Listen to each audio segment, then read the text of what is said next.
All right, Briahna, what's on your radar? Well, looks like the verdict is in. Per Jeff Stein's analysis over at the Washington Post, most of the evidence at this point suggests student debt cancellation has boosted Biden's numbers with young people pretty dramatically. Biden's net approval went from 11 points in the red to 11 points in the black from August to September. Even conservative voters seem to be warming up to the policy. After all, student debt has no partisan bias, and many Republican parents are struggling with the debt owed by their children and their children's partners, not to mention their own debt. Take a look at this. Philip Rosiowski voted for Trump twice, doesn't like the direction of the country, but on student loans? Myself, I still have a lot of student loans to take care of for my children. Rosiowski says he is not against student loan forgiveness and will see if he or his kids qualify. There has to be some change, and that's what I'm voting for, change. 84-year-old Tom DePue, a moderate Republican and former banker, says debts should be repaid, but views student debt differently. My daughters all went through college. They have student loans. I like to see it. It helps them. But despite this praise, does Biden deserve the good poll numbers? Did he advance a student debt plan to boost Democrats' midterm chances, knowing that it might not actually survive Supreme Court review? Almost immediately after Biden announced his plan to cancel $10,000 of student debt for all debtors making less than $125,000 a year, along with up to $20,000 of debt for qualifying debtors who took out Pell Grants, Republican Congress member Ted Cruz began publicly plotting ways to block student debt relief. The Washington Post reported last week that Senator Cruz had been consulting with a top Supreme Court litigator over how to challenge the policy in court. Now, to sue a potential litigant, the first move is to prove that you have standing. That is, that a claimant has to prove that they were actually harmed by the debt relief policy. Courts have found that it's not enough to simply be a taxpayer. If that were the case, everyone could basically have a claim to challenge anything that happened anywhere in America, no matter how attenuated they were from the actual harm. And since student debt cancellation is merely the government who granted federal loans in the first place, foregoing repayment, student loan cancellation isn't actually funded by taxpayer dollars anyway, nor does it come at the expense of any real constituency. So, the best case scenario, as Cruz sees it, is, ironically, to have a student loan processor like Navient or Great Lakes bring a claim. This is a stunning admission in and of itself. After all of the hand-wringing about how this policy would hurt the working class, from a legal perspective, the only group that even remotely, plausibly is harmed by student debt cancellation are the very predatory banks who have been profiting off of the government's education loans. One of the biggest student debt servicers, Navient, formerly owned by housing baddie Sallie Mae, just settled a predatory student loan suit for $1.85 billion earlier this year after it was accused of peddling risky and expensive subprime loans that they knew or should have known were likely to default. The lawsuits revealed that Sallie Mae knew the default rate for private student loans was as high as 92%. But it still pushed these doomed loans as a way to build relationships with colleges who would be paid the proceeds of the loans regardless of whether or not the borrower defaulted. Sallie Mae could then take advantage of the servicer contracts. Navient agreed to cancel $1.7 billion in debt owed by more than 66,000 borrowers and pay over $140 million in other penalties due to its abusive lending practices. Navient told the Washington Post that they, of course, deny all allegations and that the decision to settle was purely economic. Now, those abusive lending practices included misleading borrowers who were having difficulty making payments into entering what are known as long-term forbearances. Forbearance is a pause in payments that lenders can extend if a debtor can't pay and while they regain their ability to make payments. But interest can still accrue during a loan forbearance, causing the average amount paid over the lifetime of a loan to be much, much higher. For example, I went into forbearance for 1 year when I took on a low-paying federal clerkship after law school, living at home to save money and commuting over an hour and a half to Brooklyn. And that added over $10,000 to my own law school debt in just 1 year. Now, Navient could have directed students like myself trying to navigate the Byzantine loan process toward income-based repayment plans instead. But they didn't, misleading borrowers and costing them as much as $4 billion in interest and fees, according to the Student Borrower Protection Center. Another student loan company was issued a $1 million fine in March after it too misled borrowers about their loan forgiveness options. Students eligible for public loan forgiveness plans because they devoted their lives to public service were instead told by Ed Financial that they were not eligible. The Consumer Financial Protection Bureau made it clear that this was in fact breaking the law. This is truly cruel and unusual behavior. Navient even illegally overcharged nearly 78,000 service members. Moreover, these loan servicers became obscenely rich off of this scam. Navient paid more than $4.9 billion to shareholders through dividends and stock buybacks. Its CEO alone profited more than $47 million individually off of students too poor to go to college without taking out debt. And now, Ted Cruz wants to make these criminals the face of his plan to challenge Biden's popular student loan forgiveness program. Literally, the only ones hurt from this policy are the corporate crooks who have been profiting at the expense of American students. And Cruz, for some reason, wants to make them his allies. It's an optics disaster that exposes the interests of corporate conservatives like Cruz for what they really are: Wall Street before Main Street. Progressive Congresswoman Ilhan Omar responded to Cruz, calling him a, quote, miserable little weasel, and affirming that student debt cancellation is legally sound. But is she right about the legal argument part of that? I mean, this issue was debated in a Washington Post column last week. Harvard professor Lawrence Tribe affirmed that the White House is on safe legal footing, citing the HEROES Act of 2003 as a legislative hook that grants Biden executive authority to cancel student debt. But the HEROES Act is a post-9/11 law that allows the president to suspend or cancel debt in a national emergency. Whether or not COVID still qualifies as an ongoing emergency is a hotly debated topic, with conservatives and Biden supporters alike aligning on a desire to put the pandemic behind them. The former due to concerns about CDC overreach and politicization of COVID, and the latter for political reasons. Biden fares better in midterms if he can claim to have resolved the crisis. Of course, we are still technically, legally, in a declared state of COVID emergency. But given how the Supreme Court, the conservative Supreme Court, has ruled on COVID-related policies like mask mandates and the eviction moratorium, some are skeptical that they would uphold an executive order that depends on COVID being characterized as an ongoing crisis. I spoke to law professor Jed Sugarman, who took a skeptical view of Biden's legal standing in the Washington Post article on my own podcast, Bad Faith, on Monday, and he offered some more clarity. Both on Bad Faith and in a piece he wrote in The Atlantic last week, Sugarman argued that Biden should rely on the Higher Education Act of 1965 instead of the HEROES Act as a hook for his executive authority. Now, the language in the 1965 Act does not rely on COVID and aligns much better with Biden's own justifications for student debt relief, in which he has barely referenced COVID as a cause. The 1965 Act allows the Department of Education to, quote, enforce, pay, compromise, waive, or release any right, title, claim, lien, or demand, however acquired, including any equity or any right of redemption. Now, that language is squarely on point for Biden's debt relief plan. And it's no surprise, the 1965 Act was explicitly intended to resolve the kinds of education crises that predated the pandemic, and which Biden has rightly cited as the reason why student debt cancellation is needed.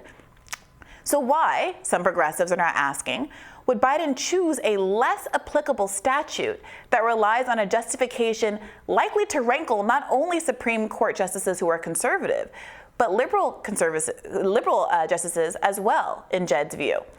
Well, this is the point at which this conversation tips into some speculation. One cynical argument is that Joe Biden wants to exploit the goodwill of young voters, and older voters too, to carry Democrats through midterms, knowing that he'll never have to make good on his promise of partial debt cancellation. Similar arguments were put forward to explain why the Democrats seemed to cave to Cori Bush's protests on the Capitol steps to extend the eviction moratorium last summer. Some have opined that the Democrats only bent the knee to Cori Bush because they knew the courts would overturn the eviction moratorium immediately after Bush's so-called win. Is Biden similarly hoping to be able to hide behind the courts? One other theory Professor Sugarman and I discussed on Bad Faith was whether Biden is worried that the authority granted under the Higher Education Act of 1965 is actually too broad for his narrow incrementalist agenda. Sugarman argued that Biden would have a tough time canceling all student debt under the HEROES Act. In fact, Sugarman wonders if Biden might have to narrow the debt relief he's already promised to make it so that it's tailored to those who can prove they were actually affected by COVID. And I want to be clear here that this is by no means confirmed. I also spoke to Sparky Abraham from the Debt Collective, who's been a guest here on Rising, on my Collins show on Monday. And he offered some strong pushback to Sugarman's theories, which people should definitely take with a grain of salt. Sparky's view is that Biden's policy actually does pass muster under the HEROES Act and won't need to be narrowed at all. But what's clear, even in Sparky's own observation, is that the Higher Education Act of 1965 grants much broader authority to enact much more comprehensive relief. And a very cynical view of Joe Biden might see his choice to use the HEROES rather than the Education Act as a reflection of his unwillingness to open himself up to political pressure to do more. The reality is that Joe Biden, like Ted Cruz, is a huge recipient of Wall Street money, and the loan servicing industry, clearly has an influence in the White House. The $10,000 of debt cancellation was their number, the debt servicer's number, a number calculated to get payments going again, while doing little to address the huge amount of interest accruing for students due to the bank's illegal and predatory behavior. We live in an oligarchy where leaders from both parties are undependable advocates for working class or even middle class interests. And the courts, staffed by unelected and unaccountable elites, side more often than not with corporate interests, cultural issues aside. Now, I want to be clear, the first hurdle for a legal challenge to student debt cancellation is proving standing. And it really isn't clear that Ted Cruz and his corporate cronies will successfully make the case that predatory borrowers have standing, especially since borrowers are still intact and profiting during the moratorium. And since their ability to service student loans in the first place is completely contingent on them being engaged by the government to do so, Biden could simply move this processing in-house. And maybe he should. I'll continue to follow this story as it develops, but it's worth noting here that once again, all the interests align with Wall Street and the banks, regardless of party. And it's worth asking why it is that no one is fighting full-throatedly for the people here. You know, I was looking at, well, while you were delivering your radar, I was looking at Axios reporting on this story, the Navient story. Look, okay, right, if they're cheating people or scamming people, right, they shouldn't do that. I agree with you. But it is funny to hear Elizabeth Warren describe what this company is doing. If these reports are accurate, they reveal a particularly nefarious and harmful last-ditch tactic by Navient to profiteer off the hardship of borrowers that are finally within grasping distance of obtaining relief from their abusive student loans. And it's a broken student loan system. Let's change the system then. If it's truly the federal government is doing this exact thing, I would love to change the system, and frankly, so would Elizabeth Warren. Elizabeth Warren had a plan to do a much more substantive overhaul of how we finance education in the country. I don't remember. I mean, I didn't work for her campaign, but certainly, obviously, Bernie Sanders has a bill that is introduced into Congress, and people could vote on if they wanted tomorrow to dramatically overhaul our public education financing system and go ahead and just make public colleges tuition free. But here's the thing, Elizabeth's not wrong in describing what actually happened. When you have student debt and you graduate and you call them up and you ask about your repayment plans, you are stuck in a Byzantine morass where they are directing you and telling you very explicitly, no, that's not, you can't do that, you're not eligible for this, and yes, you're eligible for that. And what was shown and why they had to pay out all of that money in these lawsuits is that even though a lot of students had the option to simply lower their payments based on their income in a way that would cause the total amount of their loan to stay much smaller over time with interest, they intentionally told people that their only options were to go into deferral, which can add if you have six-figure debt, or even if you have five-figure debt, can add thousands, if not tens of thousands of dollars to your debt burden, even in a year. That's how I have some. No, I know people who started with $180,000. It's tremendously complicated. It's a bad idea. Don't do. I mean, people should regard like taking on massive debt to go to better or fancier colleges the same way you would. It's not better or fancier colleges. It's state It is schools. affordable if you. It's not, Robbie. It can be affordable. But we know also. I know all sorts of people. We've interviewed people on the show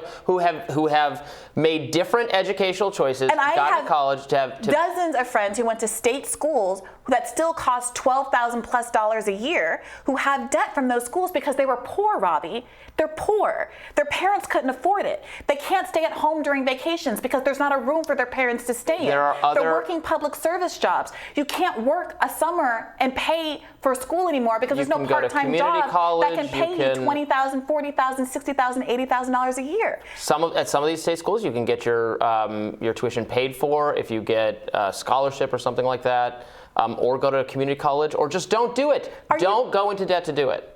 Okay, so as we discussed on this show before, affluent people who went to college love to tell other people that they shouldn't have the same opportunities. For poor people to go to college, apparently they have to be geniuses that get scholarships, that get academic scholarships. They have to be a superstar sports player that gets an athletic scholarship, or you have to have rich parents, which they obviously don't have. For rich people, all you have to do is have a desire to go to college and get more money and make more money over the course of your career. So why is it that there's a different set of rules for rich people in accessing this thing which they obviously want and obviously have taken advantage of, but poor people, we just say, oh, well, if you weren't able to jump through all these hoops that I didn't have to jump through, you shouldn't have the same rights and privileges that I do. By virtue of being rich, yes, will always be able to afford better and different things than other people. No, but education is a human right, Robbie. And if you don't agree with that, education is not a human right, but I do think if you don't agree with that, then that's fine. But when we live in a world where you have to, we decided in this country that high school education is a human right because at a certain point you don't have an ability to compete in the workforce, and you don't have a country that can run and function if you don't have the ability to compete in a workforce because we've created a system that makes people go to college in order to be eligible to be a working person. It's a dumb system that has just pushed back in time the age at which you can actually work or participate in the labor force. People who go to vocational schools have college debt. My mother went to a vocational high school. She worked her way through college. She had to take an extra semester. Oh, she did secretarial practice when she was in high school. And apparently, a lot of people believe that that's enough, and her aspirations to have a different kind of life and a different career for herself than being a legal secretary for her entire life was beyond her, and she should have settled and stayed in Cleveland, Ohio, and lived a certain kind of life. She took out student loan debt at a time when it was much cheaper, and she still had student loan debt and has student loan debt into adulthood, a very small amount remaining. But it was much cheaper, and you literally could work your way through some college, doing summer jobs, working for a year and saving up. We don't live in that world for reasons that you and I agree are predatory and wrong and should be overhauled from the beginning. But don't sit and tell a group of students who were lectured for the last 20 years that the only thing that you could do to be successful in life and avoid being poor is to go to college and then do a bait and switch and say that we're not going to be as mad at these predatory organizations, which Ted Cruz now wants to ally with, to block reform. Washington, D.C. has tried to require, it's been blocked in court, but has tried to require people who want to be daycare, childcare professionals, require them to get require them to get education degrees. They're forcing them to go to college. You don't need an education degree to watch children. Should people have to go to college to be a doctor? Oh my, that's so ridiculous. That's absurd. Yeah, to be a doctor, yes, not to watch people's kids. That's dumb. Okay, so we shouldn't have to go to college to watch people's kids. Should poor people be allowed to be doctors? Should poor people have an opportunity to be doctors, Robbie? Yes, they can. College should be affordable, and I support lowering tuition rates. Okay, so if you want doctors to have, there's a credentialing system that has forced everyone to buy into this entire scam that needs to be dismantled, and that is the problem. The problem is not people need to pay back the things they agreed to pay. I agree that exists, but taking marginal cases on the borders that have nothing to do with the overwhelming crisis, where poor people, most jobs that require credentialing do need credentialing. Probably there's too much credentialing in the medical field. I think that's true too. It could be shorter and cheaper, for sure. But sitting here and pretending like it's these marginal cases that are the cause of the structural issue does nothing but give people an excuse to do nothing to actually change the system. It blames individuals instead of blaming systems and the people who are exploiting folks. So I would like to see a lot of anger directed at Navient and predatory lenders and the people who set up this cockamamie system, and not at individuals who sometimes make bad decisions, but shouldn't be abandoned by their government as a consequence. Okay, we should direct it at the Navi-type companies that are engaged in fraud and scam, and our legislators on both sides of the political aisle who refuse to fix this problem. Yeah. How about that? Yeah, I agree. All right, we got there. All right, it was promised to be a heated, contentious one, and we got there. So more rising after this.